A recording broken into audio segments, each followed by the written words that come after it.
मधुबाला एक इश्क एक जुनून की कहानी दर्शाती है। सुपरस्टार ऋषभ और एक सीधी साधी मधुबाला के प्यार की कहानी फिल्म जगत के बैकग्राउंड के साथ। मगर ऐसा क्या हुआ कि ऋषभ ने शादी तो की मगर मधु से रिश्ता व उसका दिल दोनों तोड़ डाला।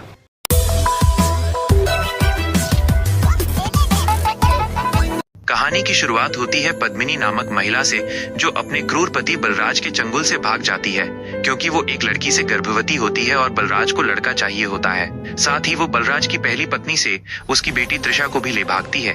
भागकर वो पहुंचती है माया नगरी बॉम्बे, जिधर उसकी मुलाकात होती है रोमा नामक लड़की से। रोमा पद्मिनी को आसरा देती है और पद्मिनी एक छोटी मोटी नौकरी पकड़ लेती है। फिल्म के एक सेट पर जन्म होता है उसकी बेटी का, जिसका नाम पुराने अभिनेता A.K. हंगल मशहूर अभिनेत्री मधुबाला पर रखते हैं। कुछ वक्त बाद बलराज पद्मिनी को ढूंढ लेता है और उसे अगवा करने की कोशिश करता है, मगर रोमा का भाई शमशेर उन्हें बचाता है और एक फेक एक्सीडेंट में उन्हें मरा दिखाकर वह उन्हें अपना कर बलराज को गुमराह कर देता है। वक्त बीतता है और मधुबाला व उसकी बहन बड़ी हो जाती है और त्रिशा का सपना होता है एक अभिनेत्री बनना। एक सेल्समैन मुकुंद त्रिशा को क्रीम बेचता है, इससे अनजान कि वो एक्सपायर्ड है। त्रिशा उसे लगाती है और उसके चेहरे का सत्यानाश हो जाता है, जिसके तहत उसका ऑडिशन भी खराब हो जाता है। दोबारा हत्थे चढ़ने पर चौल वाले उसे पीट डालते हैं। उधर से निकलने पर उसका एक्सीडेंट मशहूर अभिनेता Rishabh Kundra, popularly known as RK की गाड़ी से हो जाता है। मधु ये सब देख लेती है और आरके को गिरफ्तार करा देती है। आरके मुकुंद की मां को 25 लाख देता है और वो केस ड्रॉप कर देती है। बदला लेने के लिए आरके मीडिया में मधु के बारे में अफवाह फैलाता है कि वो उस पर लट्टू हो गई है। उसकी अभद्र तस्वीरें वायरल कर देता है। ऐसी वायरल करता है कि कीपैड वाले छोटे फोन में भी 4K अल्ट्रा HD क्वालिटी में तस्वीरें आ जाती हैं। उसके माँ बाप के रिश्ते पर भी उंगलियां उठाता है और अपने पीए बिट्टू के जरिए उसके बाप को पिटवा देता है। मधु आरके को थप्पड़ मारती है। वहीं शमशेर की हालत नाजुक हो जाती है और पैसों के बदले मधु आरके संग शादी कर लेती है। फिर आरके उसे नौकरों के स्तर पर ले आता है, उसे अपना स्पॉट बॉय बना देता है, उसे पार्टी में वेटर बनाता है और पब्लिकली उसके संग जबरदस्ती करता है, जिन सब के चलते मधु आत्महत्या करने की कोशिश करती है। मगर आरके उसे बचाता है और मधु व उसके घर वालों को आश्वासित करता है कि वो उसे अपनी बीवी मान चुका है।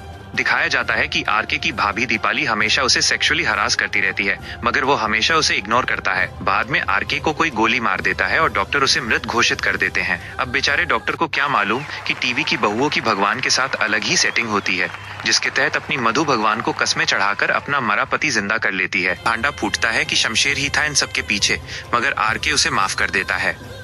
आरके बताता है कि बचपन में उसके असली बाप मोहन कुंद्रा ने फांसी लगा ली थी। फिर उसकी मां राधा ने कुलभूषण नामक आदमी से शादी कर ली, जिसने आरके को कभी बेटा नहीं माना। बाद में आरके की गर्लफ्रेंड दीपाली भी कुलभूषण के बेटे सिकंदर से शादी कर लेती है और उसे धोखा देती है। मधु समझती है कि हालातों के चलते आरके ऐसा बदतमीज हो गया है और उससे प्यार करने लगती है। मधु आरके और उसकी माँ के बीच की दूरियां मिटा देती है। बलराज लौटता है और सबकी जिंदगियों में फिर से तूफान खड़ा करने की कोशिश करता है, मगर पद्मिनी उसे मार देती है। आरके शमशेर और पद्मिनी की शादी करा देता है। फिर आरके प्रॉपर तरीके से मधु से शादी करना चाहता है, मगर शादी के दिन रिश्ता तोड़ देता है और मधु को पता चलता है कि आरके मधु के मारे थप्पड़ का बदला ले रहा था, इतने दिन उसे इस्तेमाल करके, जिससे मधु बिखर जाती है। आरके उसे दोबारा नौकरों के स्तर पर ले आता है। एक गुंडे सुल्तान की एंट्री होती है अपने बेटे आर्यन के साथ, जिनको आसरा देने में पद्मिनी मदद करती है। मधु आर्यन संग वक्त बिताती है और समझती है कि सुल्तान हालातों के चलते इस रास्ते पर है, मगर वैसे एक अच्छा इंसान है। आरके सुल्तान और मधु की नजदीकियां देख जलन महसूस करता है और मधु से एक और चांस मांगता है। सुल्तान मधु से प्यार करने लगता है। मधु आरके को हाँ तो कह देती है, मगर मन ही मन बदला लेना चाहती है, जिसका पता आरके को चल जाता है। मगर फिर भी वो उससे मीडिया के सामने माफी मांगता है, जिसके चलते मधु उसे माफ कर देती है। सुल्तान को उसके गोद लिए बाप रशीद से पता चलता है कि सुल्तान असल में मोहन कुंद्रा और उसकी पहली बीवी मीरा का बेटा है, यानी आरके का सौतेला भाई। सुल्तान आरके से लड़ता है, जिसमें वो गोली खाकर मरने का स्वांग रचता है और आरके को जेल भेज देता है। सुल्तान लौटता है और मधु को आरके से दूर करने की कोशिश करता है, मगर आरके इस बार उसे मार डालता है। कुलभूषण सिकंदर के संग मिलकर फिल्म फ्रेटर्निटी को आरके के खिलाफ भड़काकर उस पर बैन लगवा देता है। आरके अपनी फिल्म खुद प्रोड्यूस करता है। फिर वो मधु को ही अपने अपोजिट कास्ट कर लेता है। एक्टिंग के दौरान मधु आरके को चाकू घोंप देती है, जो नकली की जगह असली निकलती है। आरके कोमा में चला जाता है, मगर फिर डॉक्टर भूल जाते हैं कि अपना गुटलर ऐसा थोड़ी मर जाएगा। मधु जलते अंगारों पर चलती है और भगवान से अपने पति के प्राण वापस ले ही आती है। आरके सिकंदर और कुलभूषण का पर्दाफाश करता है कि वही उसे मारना चाहते थे और दोनों को गिरफ्तार करा देता है।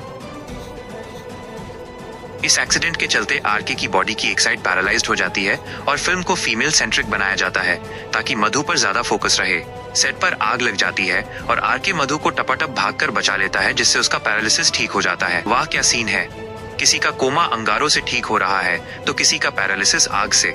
आरके के हमशक्ल केआरके की एंट्री होती है, जिसको कुलभूषण ने भेजा होता है, और वो आरके की जगह ले लेता है और आरके को केआरके दिखाकर जेल भेज देता है। मगर बाद में राधा और मधु का रवैया देख उसका दिल पिघल जाता है और वो मधु के साथ मिलकर आरके को छुड़ाता है और आरके भी उसे माफ कर देता है। 9 महीनों बाद आरके और मधु एक बेटी के माता पिता बनते हैं, मगर एक बम ब्लास्ट में उन सबकी मृत्यु हो जाती है। बस राधा बचती है। राधा मधुबाला की बेटी का नाम छोटी मधुबाला रखती है और बॉम्बे से दूर चली जाती है।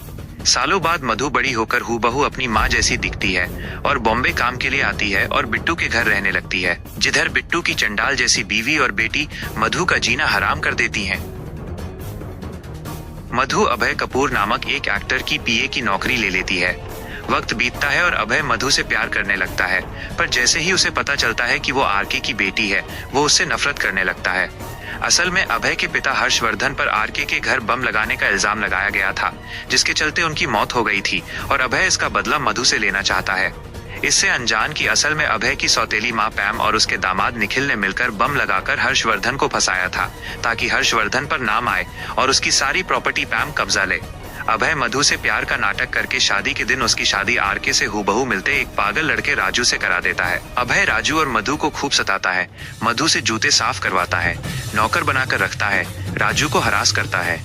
अंत में राजू को ट्रक से उड़ा देता है। मगर याद है ना इसकी माँ, बेटी तो उससे भी खतरनाक है। भगवान को धमकी देती है कि अगर प्रार्थना न सुनी तो सारी मूर्तियां तोड़ देगी और उनकी मूर्ति को पानी में डुबा देती है, जिसके चलते भगवान जिंदा तो क्या राजू को मेंटली भी ठीक कर देते हैं और वो लौटकर अभय को मार देता है। फिर राजू बताता है कि वो असल में राजा है, मृत केआरके का बेटा, और मधु को अपने संग अपने गांव ले जाता है, जिधर उसकी दोनों बहनें तारा और अग्नि प्लस उसका ताया जुगनू मधु का जीना हराम कर देते हैं। उसे कुएं में डालकर उसका गृह प्रवेश करते हैं, उसके कमरे में सांप छोड़ देते हैं, उससे बहुत सारी रोटियां ठिपवाते हैं, ढेर सारी मजदूरी कराते हैं।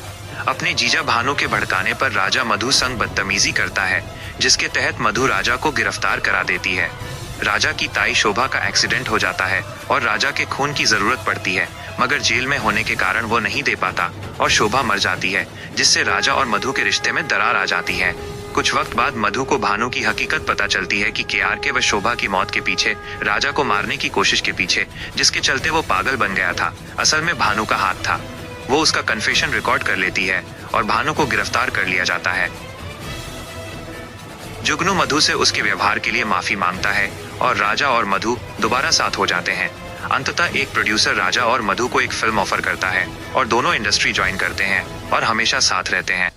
मेरी अपने सभी सब्सक्राइबर से रिक्वेस्ट है कि बेल आइकन जरूर प्रेस कर दें, क्योंकि मेरी वीडियोस न्यू व्यूअर्स सबसे पहले देखते हैं, बट आप सब बहुत बाद में, जबकि उल्टा होना चाहिए। ऐसा करने से आपको नोटिफिकेशन सबसे पहले मिलेगी। शो अच्छा है, बट उतना अच्छा नहीं है जितना मैंने एक्सपेक्ट किया था। बॉलीवुड वगैरह का इतना हाइप क्रिएट किया था तो आई थॉट कि कुछ डिफरेंट होगा, बट इनिशियल एपिसोड्स के बाद इन्होंने वही घर में घुमाना शुरू कर दिया। पॉजिटिव पॉइंट्स ये हैं कि दृष्टि अपने कैरेक्टर में परफेक्ट लगी और विवियन और उसकी केमिस्ट्री अच्छी लगी। डाउन साइड ये है कि सेम शक्ल के मल्टीपल लोग मरकर वापस आना, जनरेशन लीप एटसेट्रा, इन सब को देखकर अच्छा नहीं लगा। विवियन, उसकी फैमिली, उनका घर, सब में वो लैविश बॉलीवुड बैकग्राउंड वाली बात नहीं आई। मोरओवर डेली सोप की फीलिंग ज्यादा आई। सीरियल कहाँ हम कहाँ तुम, जिसकी वीडियो चैनल पे है, चाहो तो देख लेना। उसमें जैसे दीपिका के कैरेक्टर सोनाक्षी का बैकग्राउंड सेटअप, जो एक टेलीविजन अभिनेत्री दिखाई थी फिर भी अच्छा दिखाया था, वैसा ये भी चाहते तो दिखा सकते थे। विवियन ने एरोगेंस तो अच्छा दिखाया, बट विदाउट क्लास उसकी कमी लगी। So overall it's a one time watch. By the way, अगर आप टॉक्सिक स्टोरीज के फैन हो तो चैनल पर सौभाग्यवती भवा एंड बेहद 1 और 2 दोनों हैं, आप चाहो तो देख लेना।